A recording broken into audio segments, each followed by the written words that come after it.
Bab 636, Api Berwarna 14, Sukses.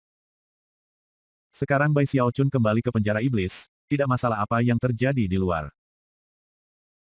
Dia dengan cepat kembali ke tempat tinggalnya, dan setelah menunggu beberapa hari untuk memastikan tidak ada dampak dari peristiwa baru-baru ini, dia akhirnya menghela napas lega. Ternyata menjadi penjaga penjara sangat berguna. Meskipun hal terbaik untuk saat ini adalah menghindari perhatian. Aku tidak akan keluar kecuali benar-benar diperlukan.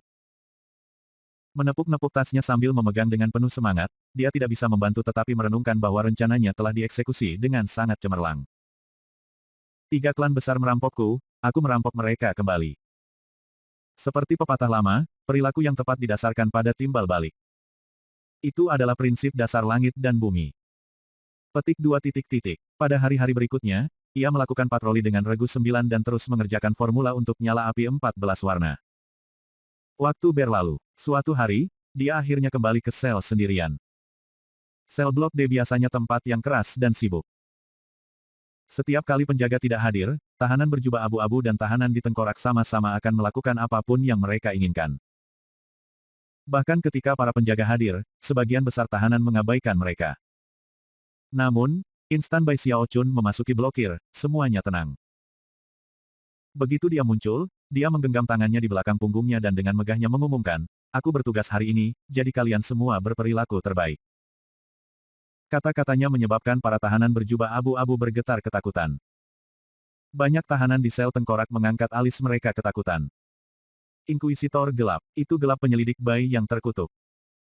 Orang ini kejam dan tanpa ampun. Aku tidak akan pernah melupakan hari tragis dia menginterogasi iblis tua Zhou. Petik 2 titik. Adapun para tahanan yang sebenarnya telah diinterogasi oleh Bai Xiaochun di beberapa titik di masa lalu, mereka gemetar terlihat, dan mata mereka bersinar dengan teror.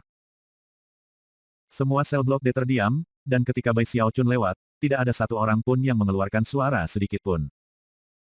Bagaimanapun, ia menjadi sangat terkenal baru-baru ini. Tidak seorang pun dari tahanan lama di sel blok D lolos dari interogasi di tangannya. Yang paling menakutkan dari semua adalah betapa misteriusnya metode interogasinya. Karena asap yang ia gunakan, tidak ada yang bisa melihat dengan jelas apa yang terjadi. Namun, orang pasti bisa mendengar jeritan ketakutan yang keluar dari asap, dan tidak akan pernah bisa melupakannya. Sekarang Bai Xiaochun sudah kembali, para tahanan semuanya bertindak sangat hati-hati. Tak satu pun dari mereka ingin menyinggung perasaannya dan dengan demikian menimbulkan masalah bagi mereka sendiri.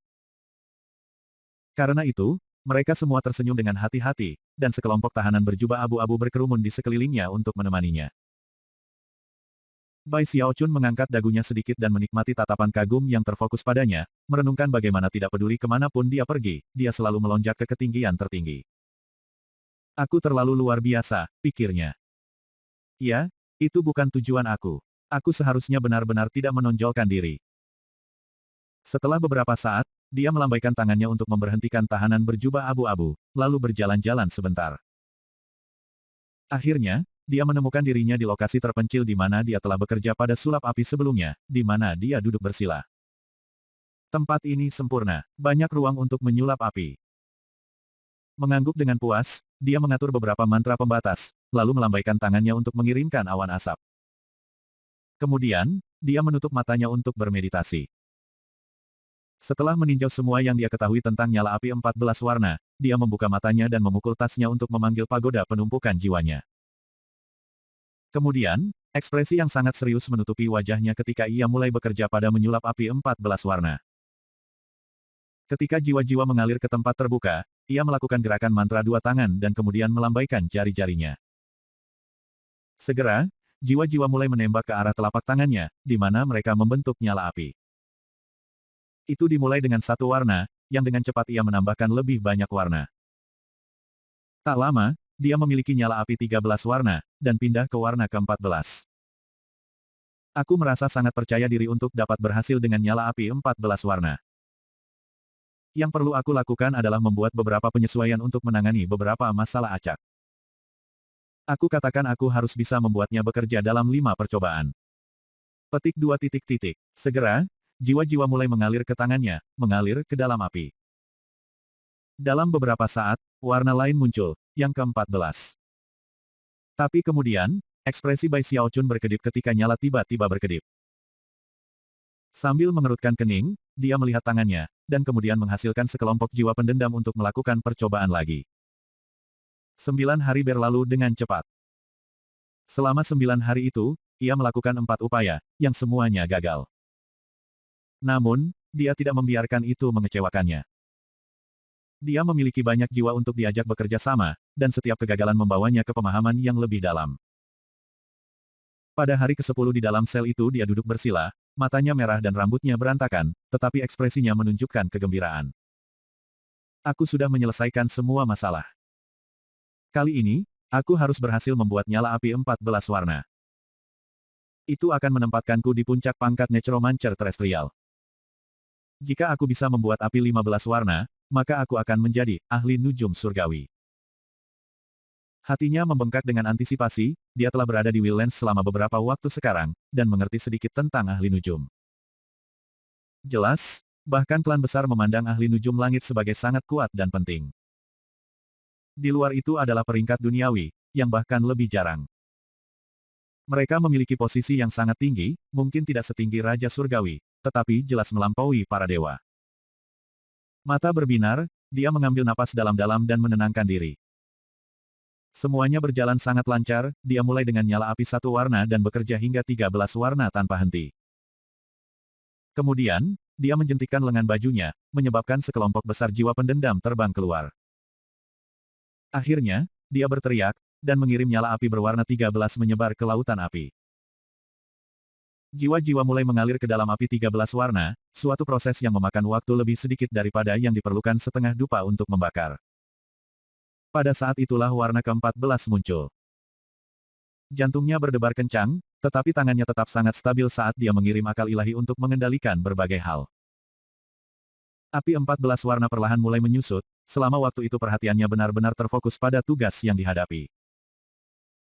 1 jam kemudian, dia dengan hati-hati menutup tangannya menjadi kepalan, menyebabkan lautan api menghilang di dalam. Jantung melonjak di dalam dirinya, perlahan-lahan dia membuka tangannya, mengungkapkan lidah nyala api 14 warna yang gemilang. Sebuah cahaya bersinar yang tampaknya melampaui segala sesuatu di sekitarnya, disertai dengan panas yang mengerikan. Meskipun api 14 warna tidak akan cukup untuk mengancam dewa, itu cukup kuat untuk menghancurkan sebagian besar jenis pembudidaya Naschen Soul. Itu berhasil. Aku akhirnya berhasil. Dia tertawa keras dengan sukacita. Selanjutnya adalah nyala 15 warna. Itu pasti akan sangat sulit. Tetapi jika aku membuatnya bekerja, maka aku akan menjadi ahli nujum surgawi. Meskipun, api seperti itu tidak akan banyak berguna bagi aku kecuali aku meningkatkan kecakapan pertempuran aku terlebih dahulu. Menekan kegembiraannya, ia menyingkirkan nyala api 14 warna, dan kemudian menghitung berapa banyak jiwa yang tersisa. Jika aku melakukan peningkatan semangat 14 kali lipat pada semua hal yang aku miliki, maka meskipun aku belum di level Naschen Soul, kecakapan bertarungku masih akan sangat tinggi. Pemikiran yang hanya tentang hal itu membuatnya bersemangat. Bagaimanapun, dia selalu sangat fokus untuk melengkapi dirinya sendiri secara maksimal. Tanpa ragu sedikit pun, dia memutuskan bahwa dia harus melakukan peningkatan semangat. Namun, sebelum dia bahkan bisa mengeluarkan kura-kura, dia tiba-tiba memikirkan sesuatu. Tunggu, ada terlalu banyak mata di sini, bahkan dengan kabutku untuk menyembunyikan diriku, aku harus benar-benar berhati-hati. Wajan aku adalah harta sejati, dan aku tidak bisa membiarkan siapapun melihatnya. Profil rendah. Profil rendah. Aku harus berhati-hati di sini di Willens. Aku tidak bisa membuat heboh besar. Petik 2 titik. Dengan itu, dia melambaikan tangannya, mengusir kabut dan mentransformasikannya menjadi seberkas cahaya yang melesat kembali ke pintu masuk blok sel. Ketika dia pergi, kebetulan ada seorang lelaki tua duduk bersila di salah satu sel tengkorak agak jauh. Dia memiliki tanda lahir merah di wajahnya, dan tampak seperti tahanan lainnya di setiap aspek. Namun, saat Bai Xiaochun pergi, dia mendongak, dan sinar misterius bisa terlihat di matanya. Belum lama berselang dia berhasil dengan nyala api 13 warna, gumamnya pada dirinya sendiri, dan sekarang dia benar-benar dapat menyulap nyala api 14 warna. Anak ini sangat menarik, karena Bai Xiaochun telah menjadi bekerja di sudut yang relatif jauh, dan telah memasang mantra pembatas dan kabutnya yang tidak jelas. Tidak ada yang menyadari bahwa ia telah menyulap nyala api 14 warna. Tidak ada seorang pun kecuali orang tua ini. Beberapa saat kemudian, lelaki tua itu menutup matanya.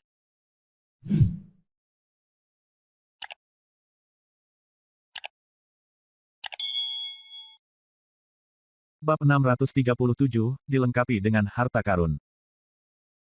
Setelah meninggalkan sel Blok D, Bai Xiaochun bertemu dengan beberapa penanam jiwa dari pasukan 9, dan meluangkan waktu untuk mengobrol dengan mereka. Kemudian, dia kembali ke kamarnya. Masih perlu waktu sebelum pasukan 9 kembali bertugas patroli. Aku harus mengambil keuntungan dari waktu untuk melakukan peningkatan roh pada semua yang aku bisa.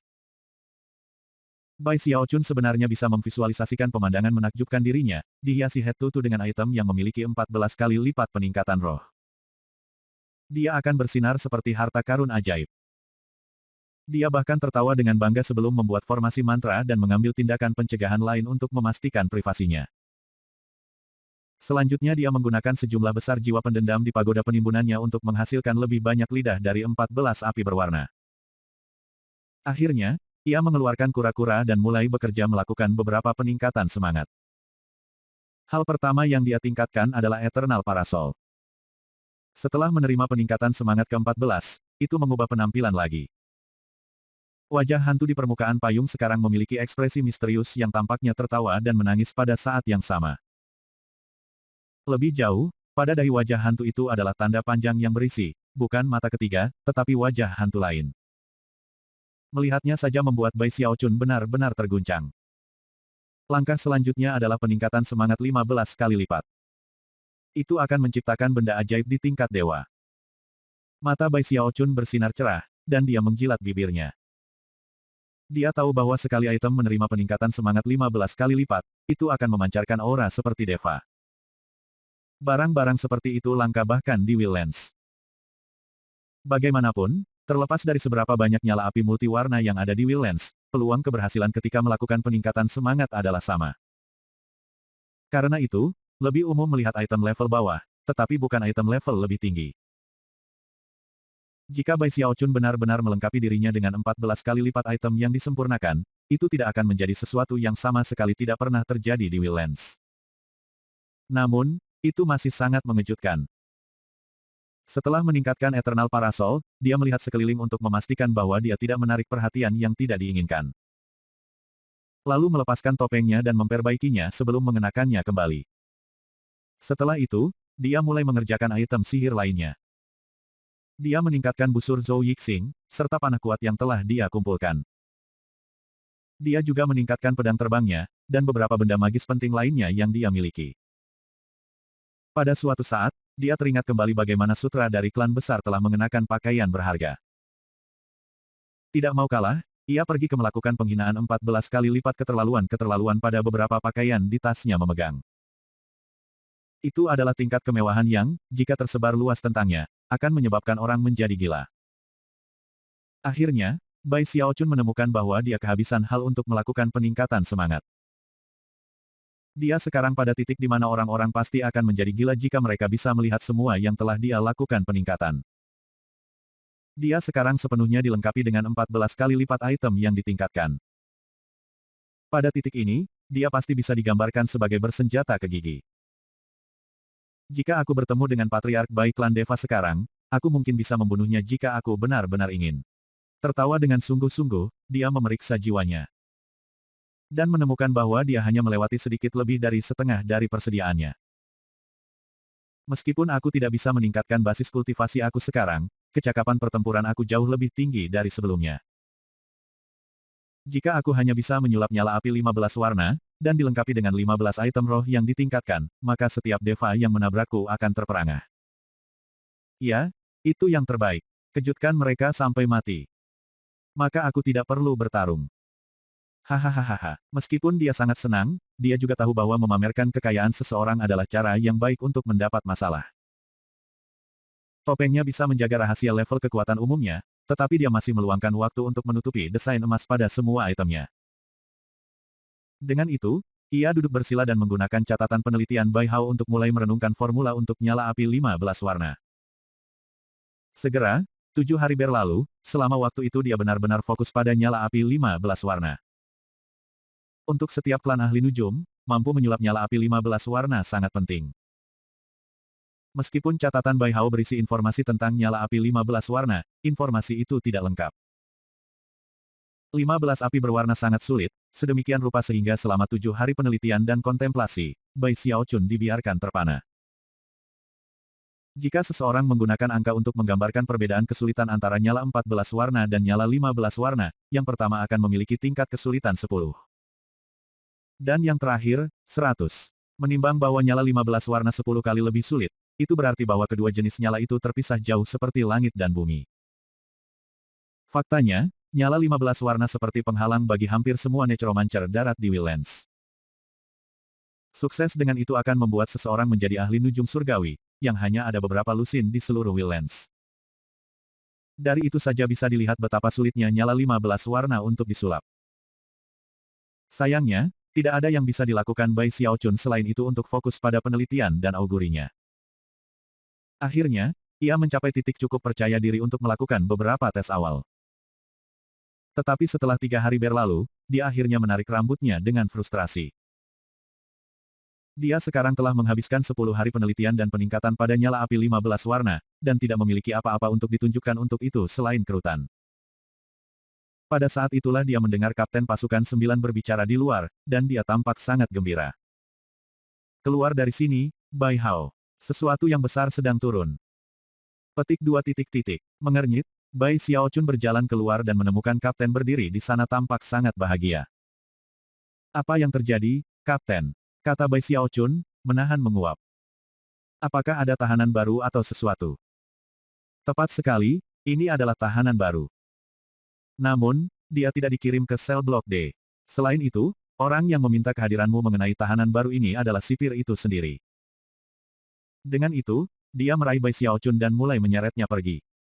Sipir, rahang Bai Xiaochun jatuh saat dia berpikir kembali ke Li Su, yang dia temui di luar parit ketika dia pertama kali tiba.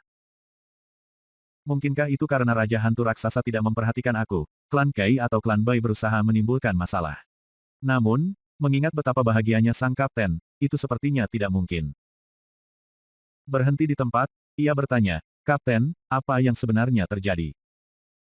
Sesuatu yang besar, sesuatu yang luar biasa. Kapten tertawa terbahak-bahak, tetapi juga bisa melihat bahwa Bai Xiaochun merasa sedikit gugup. Menariknya kembali, dia mulai menjelaskan secara terperinci. Segera, semuanya menjadi jelas bagi Bai Xiaochun. Menurut sang kapten, seorang tahanan baru-baru ini tiba di sel blok A. Rupanya, tahanan ini sangat penting. Dan membuat dia berbicara adalah masalah yang sangat penting sehingga kepala penjara sendiri tertarik dengan masalah ini.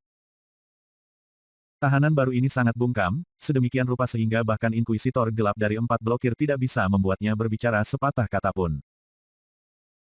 Karena dia adalah seorang kultivator Naschen Soul, melakukan pencarian jiwa pada dirinya tidak akan sangat efektif, dan kemungkinan akan berakhir membunuhnya.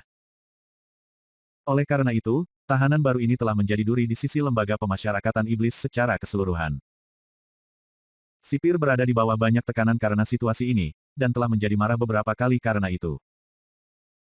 Sayangnya, meskipun menggunakan semua metode yang mereka miliki, keempat Inkuisitor gelap tidak menghasilkan apa-apa.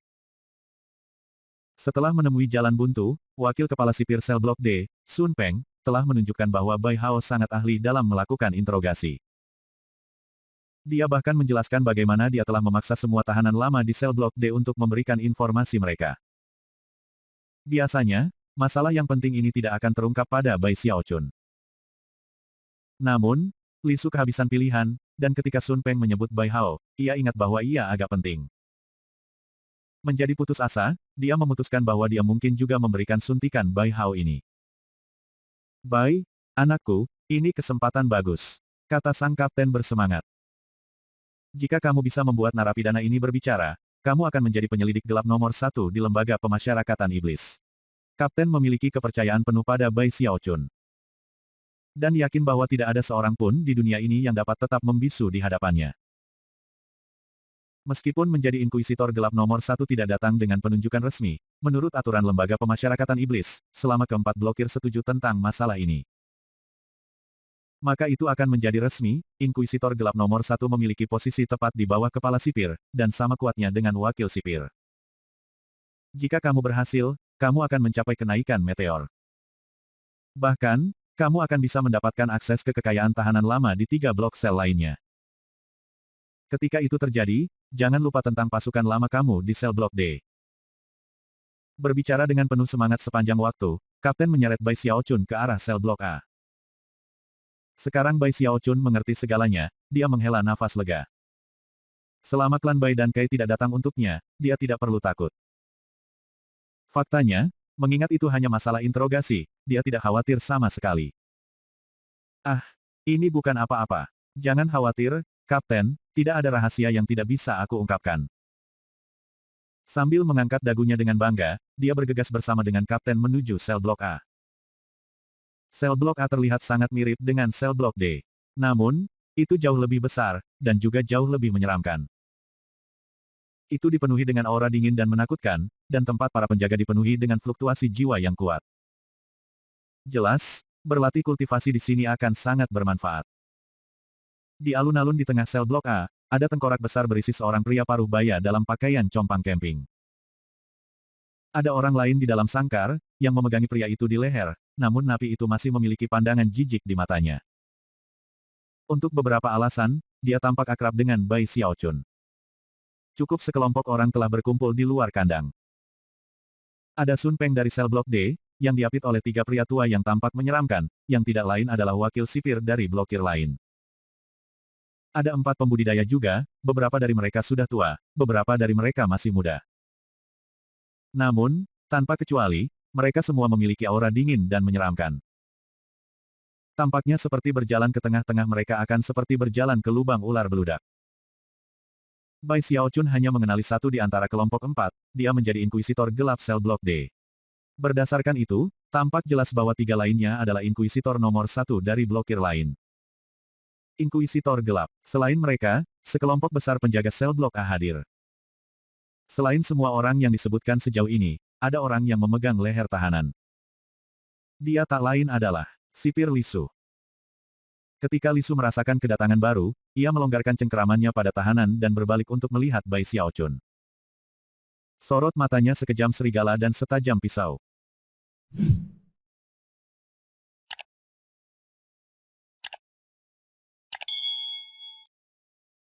Bab 638, Tetua Klan Kai. Tatapan Li Su begitu kuat sehingga Bai Xiaochun tanpa sadar menyusut kembali.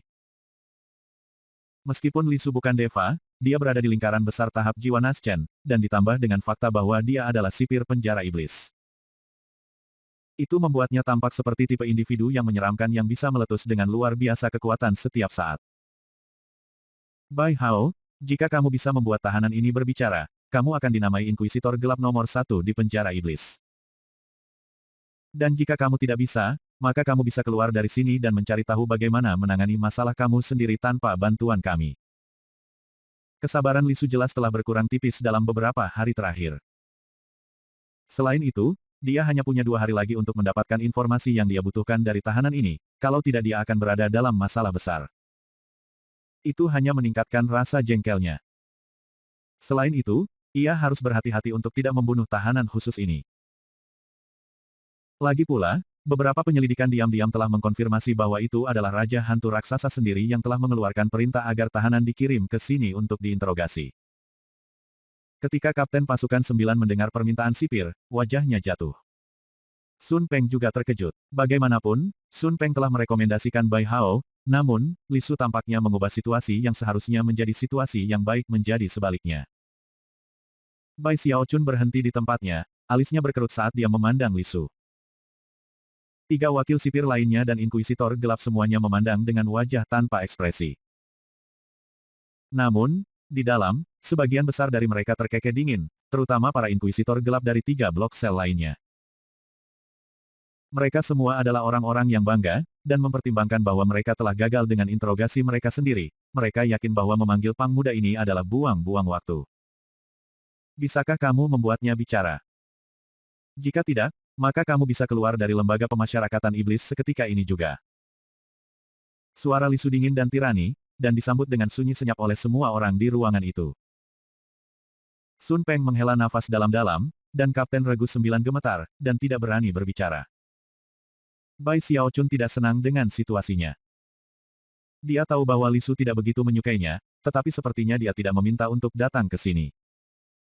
Dia telah dipanggil, melampiaskan kemarahannya kepadaku, ya, pikirnya. Apakah dia mencoba menggunakan situasi ini sebagai alasan untuk mengusirku dari penjara iblis? Itu adalah situasi yang bermasalah. Lagi pula, jika dia dikeluarkan dari penjara iblis, dia akan memiliki klan Kai dan Bai untuk diurus. Mempertimbangkan kesulitan yang akan terlibat dalam situasi itu, dia memutuskan bahwa dia akan lebih baik dilayani dengan bertahan pada nasibnya saat ini. Karena itu, dia perlahan berjalan maju menuju sel tengkorak, di mana dia melihat sedikit lebih dekat pada pria di dalam. Dia tampak akrab sebelumnya, dan sekarang, setelah memeriksanya dari dekat, dia menyadari bahwa dia adalah salah satu dari 3 tetua klan Kai yang telah mengejarnya di sini untuk memulai. Tetua mengenali Bai Xiaochun, dan meskipun memiliki rambut dan darah acak-acakan keluar dari sudut mulutnya, dia masih menatapnya dengan ekspresi menghina yang sama seperti sebelumnya. Terlepas dari bagaimana ia jelas telah memar dan dipukuli, niat membunuh di matanya jelas. Dia bahkan melangkah lebih jauh dengan mengoleskan seteguk darah berdarah dan meludahkannya ke jubah Bai Xiaochun. Bai Xiaochun melambaikan jubahnya untuk mengeluarkan ludah dari itu, lalu memandang Li Su dan berkata, siapa sebenarnya ini, pengawas? Ketika Li Su melihat betapa tenangnya Bai Xiaochun bertindak, dia mendengus dingin dan berkata, kamu tidak memenuhi syarat untuk tahu siapa dia. Aku hanya butuh jawaban. Bisakah kamu membuatnya bicara? Jika tidak, matikan saja. Petik 2 titik. Yang benar adalah bahwa dia benar-benar menggunakan situasi ini sebagai alasan untuk menendang Bai Xiaochun, yang tidak pernah dia sukai sejak awal, dari penjara iblis. Menimbang bahwa ada begitu banyak orang di sekitarnya, Bai Xiaochun tidak bisa mempertahankan ketenangannya lagi. Marah menyala, dia menatap Li Su dan berkata, Sipir, jika kamu ingin aku pergi, katakan saja. Tidak perlu melakukannya dengan cara ini. Kamu ingin aku membuatnya bicara. Bagaimana sebenarnya? Kamu bahkan tidak akan memberitahu aku siapa dia, namun mengharapkan aku melakukan interogasi menyeluruh. Persetan ini, jika kamu tidak ingin aku ada, maka aku akan pergi. Dia menjentikkan lengan bajunya. Namun, ketahuilah ini, selain Bai Hao, tak seorang pun di lembaga pemasyarakatan iblis akan bisa membuat orang ini berbicara. Sambil tertawa kecil, dia berbalik untuk pergi. Bai Xiaochun sepenuhnya menyadari bahwa kata-katanya akan menghina para inkuisitor gelap lainnya. Namun, mengingat bahwa Li Su telah menyebabkan masalah baginya tanpa alasan sama sekali, dia merasa tidak punya pilihan. Lebih buruk lagi, Li Su mencoba menggunakan situasi ini sebagai alasan untuk mengusirnya dari penjara iblis. Karena itu, jika dia ingin membalas, dia harus bertindak sangat percaya diri. Jika Li Su benar-benar cemas tentang masalah ini, dia pasti akan membuatku tetap di sini. Jika tidak, maka kurasa aku mengacaukan diriku. Apakah kamu benar-benar mengatur semua ini untuk mengusir aku, kamu bajingan? Bahkan ketika dia mulai berjalan pergi, sebuah suara dingin terdengar di belakangnya. Dia salah satu tetua dari klan Kai. Aku ingin tahu jenis jiwa apa yang telah mereka gunakan di klan mereka untuk kultivasi dan menyulap api tujuan dalam beberapa tahun terakhir, dan juga berapa banyak. Meskipun suara Li Su masih sedingin es, kata-katanya sedikit lebih sopan dari sebelumnya. Bai Xiaochun berhenti di tempatnya.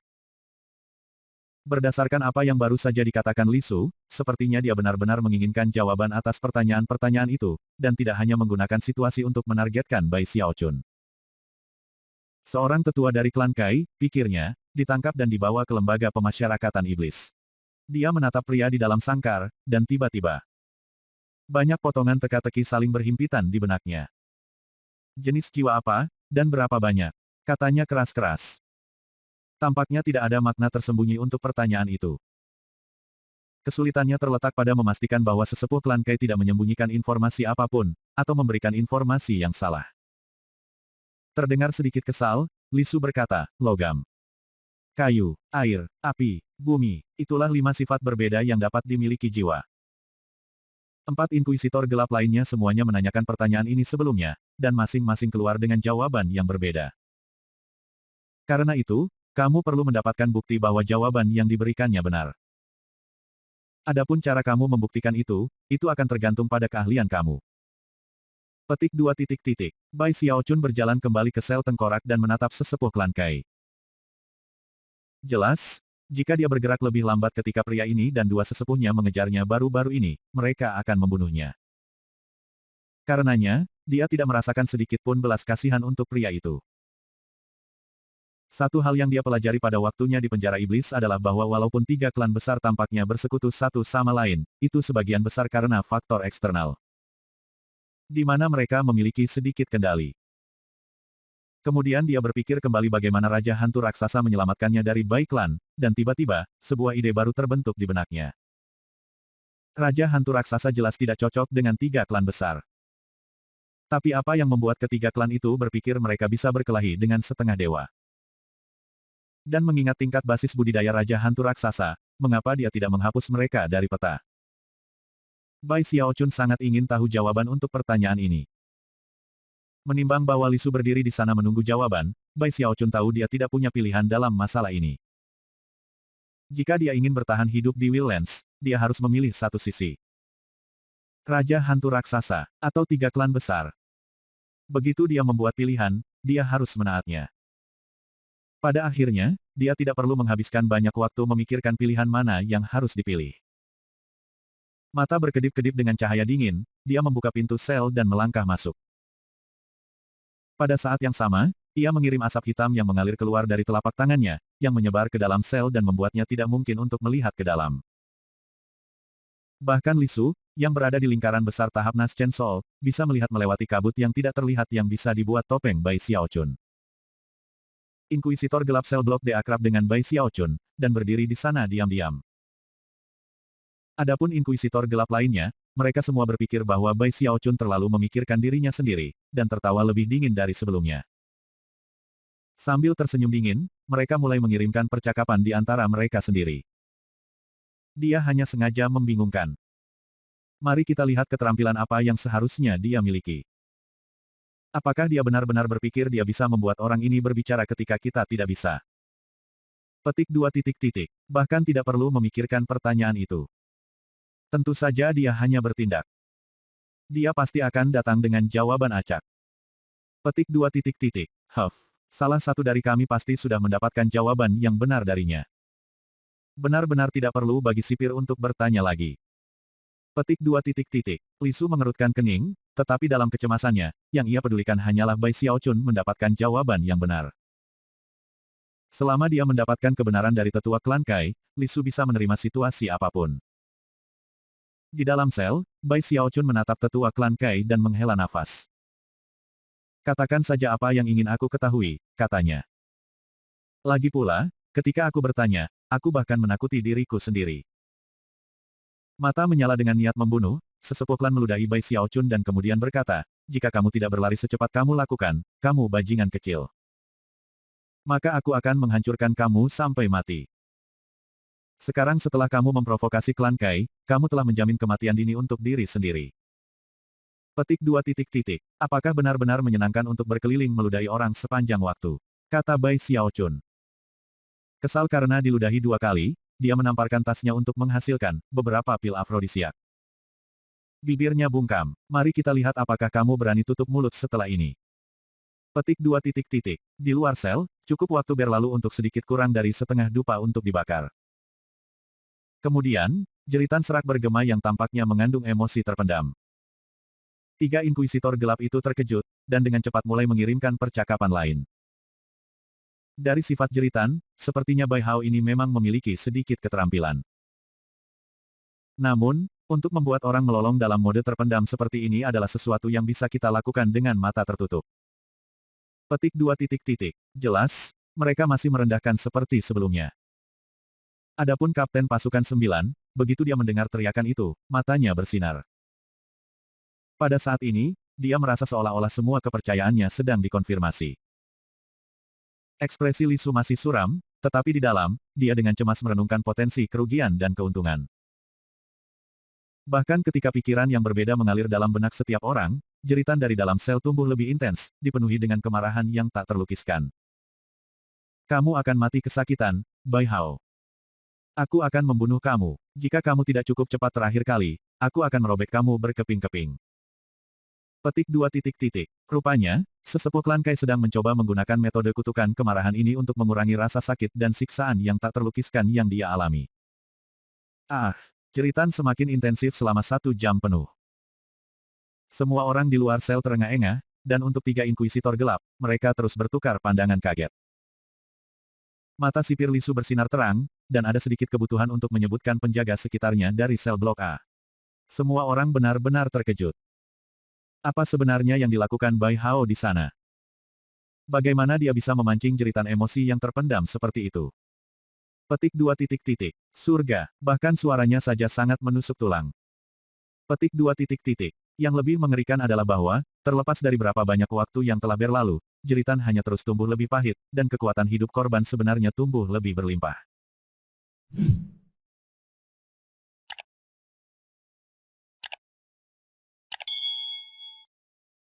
Bab 639, Just Kill You. 1 jam lagi berlalu, dan teriakan berlanjut, semakin pahit saat waktu berlalu. Itu adalah adegan yang tragis dan brutal. Para penjaga di luar kandang, meskipun telah bertugas di penjara iblis selama bertahun-tahun, dan telah melihat banyak hal, benar-benar dan benar-benar terguncang. Pada titik ini, teriakan tidak lagi mengandung kutukan di Bai Xiaochun. Itu adalah tangisan kesengsaraan sederhana, tipe yang keluar begitu bebas, dan dipenuhi dengan kegilaan dan intensitas, sehingga setiap orang yang mendengarnya merasa kedinginan. Karena asap hitam yang memenuhi kandang, tidak mungkin untuk melihat apa yang sebenarnya terjadi di dalam, yang hanya membuat situasi semakin dramatis. Para penjaga biasa terkejut, dan bahkan 4 inkuisitor gelap kesulitan bernafas secara normal, dan wajah mereka ditutupi dengan ekspresi yang sangat serius. Mata Lisu bersinar cerah dengan antisipasi dan gugup. Saat semua orang menunggu di luar, Bai Xiaochun ada di dalam kandang, mengerutkan kening pada sesepuh Kai Klan yang gemetaran. Mata pria itu benar-benar memerah, dan pembuluh darah biru menonjol di wajah dan lehernya saat dia menatap Bai Xiaochun. Terlepas dari kenyataan bahwa dia berteriak dengan sedih, matanya memancarkan kegilaan. Pintar, gumam Bai Xiaochun. Menggunakan jeritan untuk melampiaskan tekanan dari dalam, iya. Dia mendengus dingin. Tetua klan Kai ini bukan satu-satunya orang yang menggunakan metode seperti itu. Selama waktunya menginterogasi beberapa monster lain di penjara iblis, Bai Xiaochun telah melihat ini pada beberapa kesempatan. Menjepit tangannya di belakang punggungnya, dia mengangkat dagunya ke atas dan berkata, "Aku menyarankan kamu untuk hanya berbicara. Kami berdua memiliki perintah untuk diikuti, dan aku benar-benar tidak ingin menggunakan metode nomor 2 aku. Metode nomor 2 tidak sepenuhnya tak tertandingi di bawah langit, tetapi sudah dekat."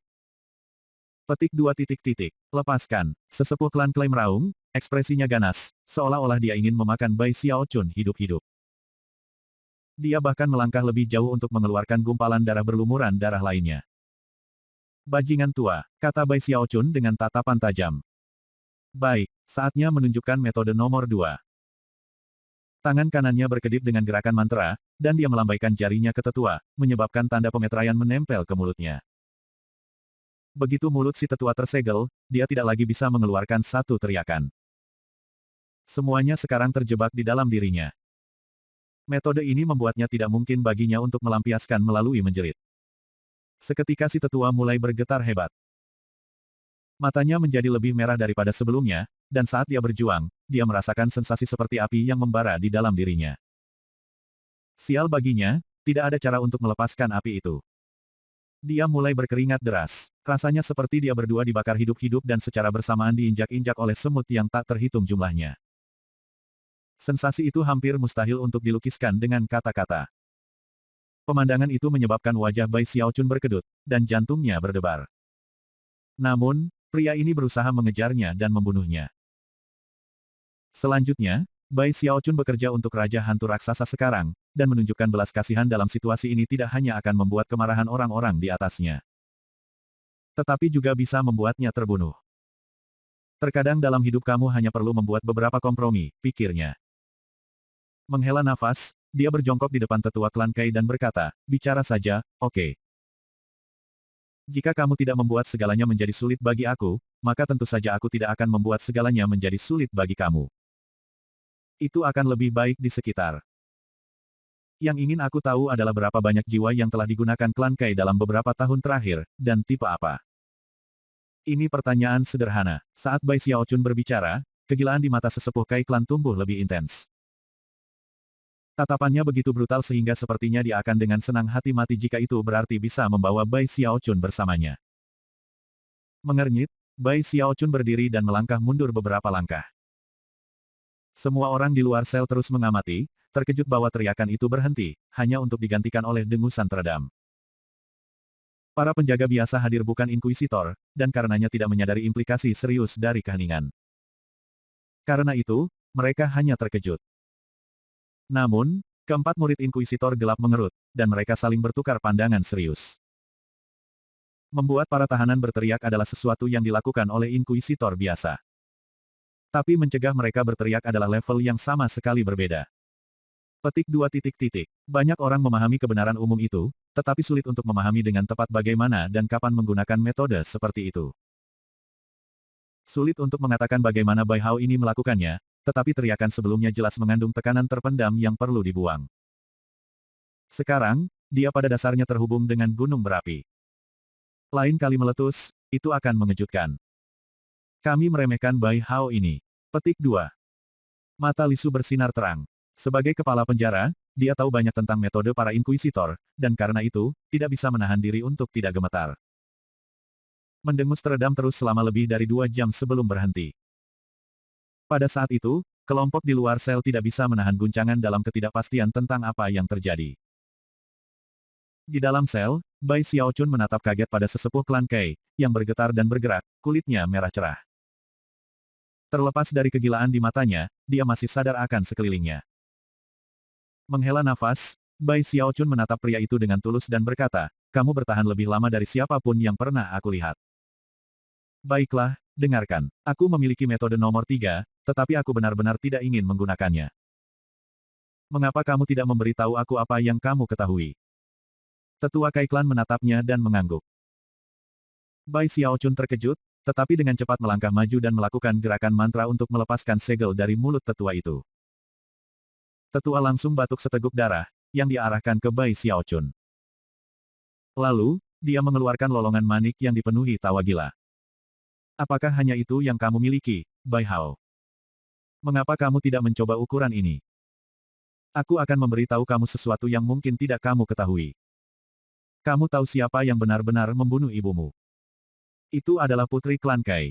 Itu benar, itu adalah istri pertama ayahmu. Ibumu ada di tengah-tengah menjahit beberapa pakaian untukmu ketika dia meninggal, dan biarkan aku memberitahumu, itu adalah kematian yang mengerikan." Tetua klan Kai mengeluarkan serangkaian tawa gila.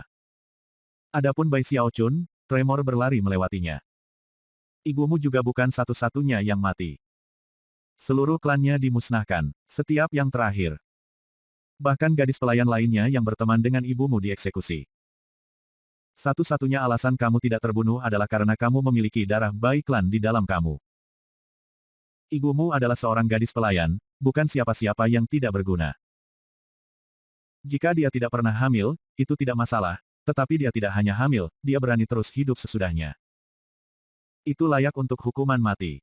Orang sejati yang bertanggung jawab atas kematian ibumu adalah kamu. Jika kamu tidak ikut, ibumu masih hidup. Tawa yang lebih keras keluar dari mulut tetua Kai Klan, dan matanya terbakar kegilaan. Dia tahu bahwa kata-kata yang baru saja diucapkannya akan sangat mengecewakan, tetapi dia tetap mengatakannya. Bai Xiaochun menarik napas, dan matanya langsung mulai bersinar dengan niat membunuh. Tentu saja, semua orang di luar bisa mendengar apa yang baru saja dikatakan. Wajah Lisu jatuh, dan dia berteriak, "Bai Hao, kamu tidak harus membunuhnya." Dia baru saja bersiap untuk melangkah maju ke sel ketika suara Bai Xiaochun bisa didengar. "Berusaha membuatku sangat kesal sehingga aku baru saja membunuhmu. Kamu benar-benar berpikir aku akan jatuh cinta untuk itu?" Petik 2. Di dalam sangkar, mata Bai Xiaochun berkedip dengan cahaya dingin. Meskipun ia sebenarnya bukan Bai Hao, kata-kata yang baru saja diucapkan klan menyebabkan kemarahannya membara. Setelah berbicara, dia hanya berdiri di sana dan menatap tetua Kai Klan yang tertawa. Sorot matanya mengguncang sesepuh klan ke inti, dan dia tiba-tiba berhenti tertawa. Mengabaikan yang lebih tua, Bai Xiaochun berjalan keluar dari sel, di mana ia langsung menjadi fokus semua perhatian. Li Su hendak mengatakan sesuatu, tetapi sebelum dia bisa, Bai Xiaochun melambaikan lengan bajunya dan berkata, "Aku butuh instrumen penyiksaan, segera." "Jangan impulsif, Bai Hao," kata Li Su tegas. "Dia tidak harus mati sebelum mengaku." "Oh, jangan khawatir, sipir. Aku tidak akan memberinya kematian semudah itu." Cara biasa Bai Xiaochun mengucapkan kata-kata itu membuat mereka seperti angin jahat yang menusuk telinga setiap orang yang hadir, membuat mereka ketakutan. Li Su memandang panjang dan keras pada Bai Xiaochun, lalu berkata, "Instrumen penyiksaan apa yang kamu inginkan?" "Seekor anjing hitam besar," jawabnya dengan muram. "Pria, semakin kuat semakin baik." Petik 2. Semua orang terkejut dengan permintaannya. Namun, Li Su hanya mengerutkan kening sebelum memberikan perintah. Tak lama, seekor anjing hitam dibawa masuk, seekor binatang buas besar yang hampir seukuran seekor sapi muda. Itu adalah hal yang tampak kejam, dengan gigi kuning tajam dan otot-otot yang menonjol. Air liur menetes ke dagunya saat melihat sekeliling dengan mata galak. Ketika Bai Xiaochun melihat anjing itu, dia mengangguk dan kemudian membawanya dengan tali ke kandang. Ketika tetua Kai Clan melihat anjing itu, ekspresinya berkedip, dan dia berteriak, "Apa yang kamu lakukan, Bai Hao?"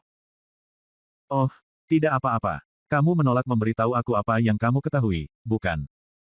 "Baiklah kalau begitu, aku akan berhenti bertanya." Sambil tersenyum dingin, dia mengeluarkan pil afrodisiak dan memberikannya kepada anjing hitam. Kemudian, setelah beberapa saat berpikir, dia membuka paksa mulut tetua Kai Clan yang terkejut dan mendorong segenggam penuh pil di dalamnya. Sebelumnya, dia enggan melakukan ini, tapi setelah apa yang dikatakan oleh tetua Kai Clan, kebencian di hati Bai Xiaochun mulai membakar lebih panas dari sebelumnya. Ini adalah metode nomor 3, sebuah metode yang tidak dapat ditahan oleh siapapun. Jika kamu bisa menanganinya, maka ketika prosesnya selesai, kami akan menemukan hewan yang lebih ganas untuk kamu nikmati.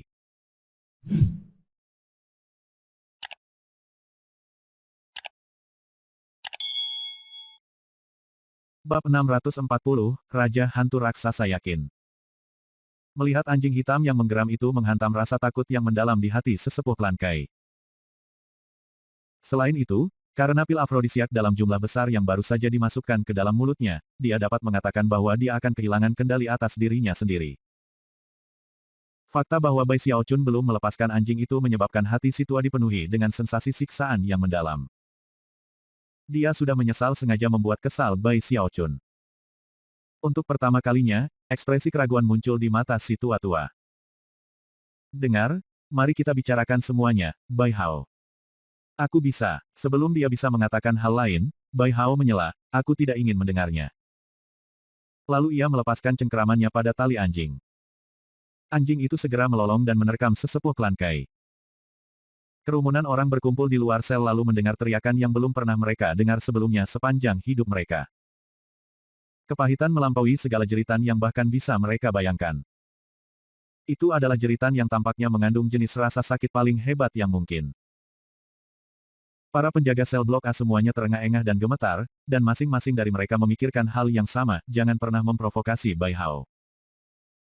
Wajah para inkuisitor gelap berkedip dengan berbagai emosi ketika mereka melihat ke sel. Meskipun mereka tidak dapat melihat apa yang terjadi, hal-hal yang mereka bayangkan sedang terjadi membuat mereka terguncang secara tak terlukiskan. Betapa brutalnya, siapa yang bisa menahan rasa sakit seperti itu? Ini bukan hanya fisik, tetapi juga psikologis. Seorang pembudidaya Naschen Soul yang agung dan anggota elit bangga dari klan Kai sedang hancur tepat di depan kita. Petik 2. Bai Hao ini benar-benar orang yang kejam. Fakta bahwa dia menggunakan metode seperti ini menunjukkan bahwa dia benar-benar inkuisitor gelap. Hatinya telah dikonsumsi oleh kegelapan. Petik 2. Mata Li Su melebar, dan dia merasakan hawa dingin menaiki tulang punggungnya. Baru sekarang dia menyadari bahwa Bai Hao benar-benar seperti yang dikatakan rumor, ganas dan tanpa ampun, bersedia melakukan apa saja untuk mendapatkan apa yang dia inginkan. Jeritan sesepuh bercampur dengan lolongan anjing hitam, menyebabkan rambut penjaga di sel blok A berdiri. Untungnya bagi mereka, prosesnya tidak berlangsung lama, hanya beberapa lusin nafas waktu. Pada saat itu, jeritan tetua klan Kai berubah menjadi kata-kata yang bisa dipahami. "Aku akan bicara, aku akan bicara." Jiwa berjenis kayu. Kami hampir tidak menggunakan jiwa tipe kayu.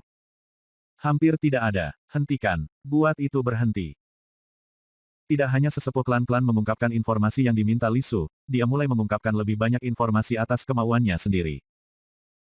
Pada akhirnya, dia menjerit putus asa saat dia mengungkapkan detail penting terakhir. 3 klan besar merencanakan pemberontakan. Pada titik ini, tetua klan Kai merasa sangat kesakitan sehingga ia berharap bisa mati. Penyiksaan telah mendorongnya ke titik penghancuran, dan dia telah mengungkapkan semua informasi yang dia tahu. Namun, jeritan masih tidak berhenti. Ketika kelompok di luar sel mendengar pernyataan terakhirnya, ekspresi mereka berkedip, dan mata Li Su mulai bersinar dengan cahaya yang menakutkan. 3 klan besar merencanakan pemberontakan. Apa yang memberi 3 klan besar keberanian untuk memberontak melawan Raja Hantu Raksasa? Saat semua orang terhuyung karena kaget, Bai Xiaochun berjalan keluar dari sel, ekspresinya suram. Dia tidak mengatakan apa-apa, dia hanya menatap Li Su sejenak, lalu pergi. Tidak perlu baginya untuk mengatakan apapun. Semua orang telah mendengar pengakuan itu, dan tahu bahwa jika apa yang baru saja dikatakan oleh tetua klan-klan itu palsu, maka mengeluarkan kebenaran darinya tidak mungkin. Li Su menyaksikan Bai Xiaochun pergi. Sebelumnya, dia menyembunyikan perasaan tidak enak terhadapnya, tetapi perasaan itu hilang sekarang, digantikan oleh kekaguman yang mendalam. Sekarang itu adalah inkuisitor gelap yang nyata. Li Su yakin bahwa sebagian besar dari apa yang dikatakan sesepuh Kai klan itu benar. Fakta bahwa ia telah mengakui pemberontakan yang terencana di pihak ketiga klan besar itu, di mana ia menjadi anggota, adalah semua bukti yang diperlukan. Keempat inkuisitor gelap mengawasi Bai Xiaochun saat dia pergi, mata mereka bersinar dengan hormat. Jauh di lubuk hati mereka tahu bahwa dalam hal interogasi, keterampilannya benar-benar melampaui tingkat inkuisitor yang gelap. Pada titik ini, Li Su mengalihkan pandangannya dari bentuk mundur Bai Xiaochun, dan melihat sekeliling ruangan dengan dingin. Tidak ada yang diizinkan berbicara sepatah kata pun dari apa yang mereka dengar hari ini.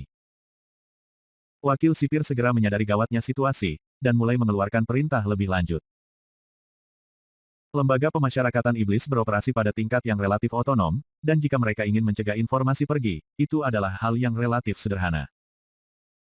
Untuk memastikan tidak ada kesalahan, Li Su memerintahkan penutupan penuh seluruh penjara. Tidak ada yang diizinkan masuk atau keluar tanpa izin tertulisnya. Setelah membuat semua pengaturan yang diperlukan, Li Su meninggalkan lembaga pemasyarakatan iblis dan menuju ke aula utama Duke de Crier di patung hantu raksasa. Sedangkan untuk tetua klan Kai, dia tidak lagi penting, dan telah disegel di sel tengkoraknya. Bai Xiaochun sudah kembali ke sel blok D, dan berada di kamarnya, mengerutkan kening saat dia memikirkan informasi yang telah dia pelajari dari sesepuh klan Kai. Tidak hanya dia merasa simpati lebih dari sebelumnya untuk nasib Bai Hao, tetapi dia juga sangat ingin tahu tentang pemberontakan yang telah disebutkan. Senjata rahasia apa yang dimiliki 3 klan besar yang memberi mereka keberanian untuk merencanakan pemberontakan? Meskipun Bai Xiaochun belum pernah melihat seorang dewa yang sedang beraksi.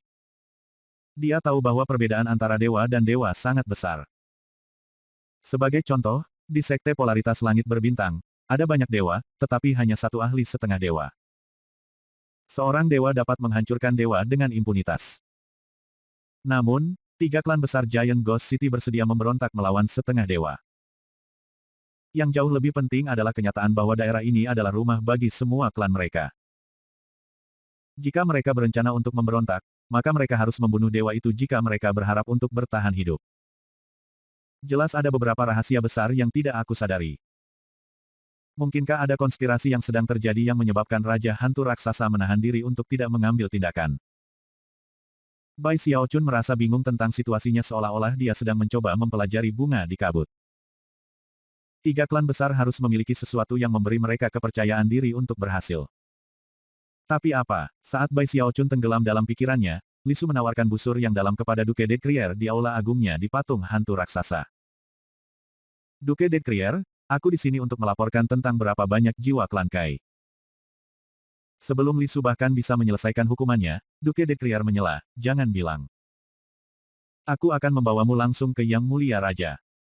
Petik 2 titik. Duke de Crier segera melaju, menuju ke istana kerajaan yang terletak di atas kepala patung besar itu. Bersemangat, Li Su mengikuti, tidak ada yang menghentikan mereka berdua saat mereka bergegas, dan tak lama kemudian, mereka ada di sana di istana kerajaan. Di tingkat tertinggi istana, di pagoda yang menjulang tinggi, adalah Raja Hantu Raksasa yang tinggi dan tegap. "Salam, Yang Mulia," kata mereka berdua secara bersamaan. Raja Hantu Raksasa berdiri di sana, memandang ke bawah ke kota yang luas di bawah, sebuah cahaya aneh bersinar di matanya. Seolah-olah dia bisa melihat melalui segala sesuatu untuk mengamati semua rahasia dengan mata itu. Setelah beberapa saat berlalu, dia berkata dengan dingin, "Yah. Apakah hasilnya?" Li Su tidak bisa menahan diri untuk tidak gemetaran. Menenangkan dirinya, dia mengeluarkan selip batu giok, yang dengan penuh hormat dia tawarkan kepada Raja Hantu Raksasa. Tidak mungkin untuk mengatakan bagaimana dia melakukannya, tetapi Raja Hantu Raksasa menyebabkan selip giok terbang di udara dan mendarat di tangannya. Setelah dia melihatnya sebentar, matanya berkilau, dan batu giok itu berubah menjadi abu. Pemandangan itu menyebabkan jantung Li Su berdebar, dan dia menundukkan kepalanya dengan gugup. Meskipun dia yakin bahwa informasi dalam slip giok itu sebagian besar benar, jika ada ketidakakuratan, dia akan menjadi orang yang bertanggung jawab. Setelah beberapa saat berlalu, Raja Hantu Raksasa berkata, "Kalian berdua diberhentikan." Li Su menghela nafas lega, dan memandang keluar dari sudut matanya pada Duke de Crier. Ekspresi Duke de Crier tidak berubah sepanjang waktu, tetapi dia juga sangat gugup selama pertemuan. Tanpa ragu-ragu, Li Su dan Duke de Crier keduanya pergi. Setelah mereka pergi, Raja Hantu Raksasa memandang keluar kota, melirik ke daerah di mana 10 markuise berada, dan kemudian ke arah masing-masing dari 3 klan besar. Akhirnya, senyum muncul di wajahnya. Jadi, interogasi mengungkapkan rencana pemberontakan. Jiwa tipe kayu paling sedikit digunakan, seperti yang aku harapkan. 3 klan besar menggunakan masalah penerus Kaisar Neraka sebagai alasan. Untuk membangun jiwa, mereka pasti tidak menahan apapun. Secara umum, kelima jenis jiwa harus digunakan relatif sama. Seharusnya tidak ada situasi di mana satu jenis jiwa jarang digunakan. Berdasarkan semua ini, tampaknya ketiga patriark bajingan itu telah menemukan detail dari teknik yang aku kembangkan. Mereka tahu tentang periode peluruhan aku. Selama periode pembusukan, basis kultivasi aku akan turun dengan cepat. Yang paling penting, selama waktu itu, sejumlah besar jiwa berjenis kayu dapat digunakan untuk secara signifikan mengurangi kekuatan keseluruhan aku. Itu akan menjadi satu-satunya waktu mereka memiliki kesempatan untuk berhasil. Aku tahu bahwa aku dapat sepenuhnya mempercayai Duke de Crier.